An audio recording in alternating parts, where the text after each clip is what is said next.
Четврток, 7 март, кратки вести во 12 часот.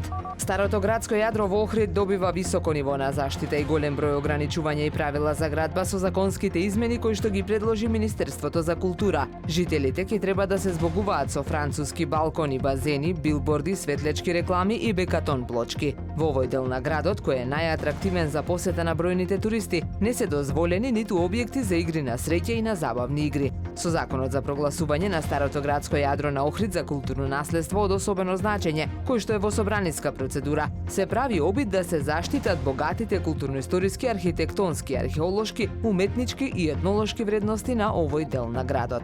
На општа седница на Врховниот суд денеска ќе се најде иницијативата за тоа дали државата е виновна што македонските граѓани со години дишат загаден воздух кој сериозно го нарушува нивното здравје, поднесена од адвокатското друштво Гоџо Кичеец и Новаковски од Охрид, а која се однесува на загадениот воздух. Истата започна пред 3 години кога за прв пат во државава, но и во регионот неколкумина граѓани решија по судски пат да си го побараат она што им следува по закон и устав, односно да можат да дишат со полни гради.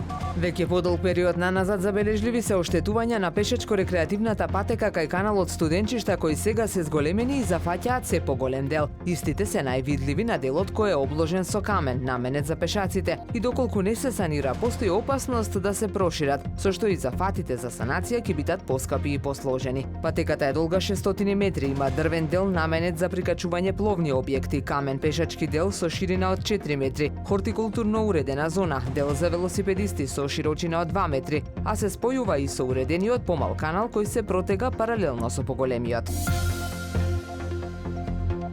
Времето денес променливо облачно со повремени сончеви периоди, дува слаб до умерен западен ветер, максималната температура во Охрид до 11 степени. Повеќе информации на ohridpress.com.mk. Уредник и водител на вестите Даниела Спасик, технички реализатор Реджеп Селман.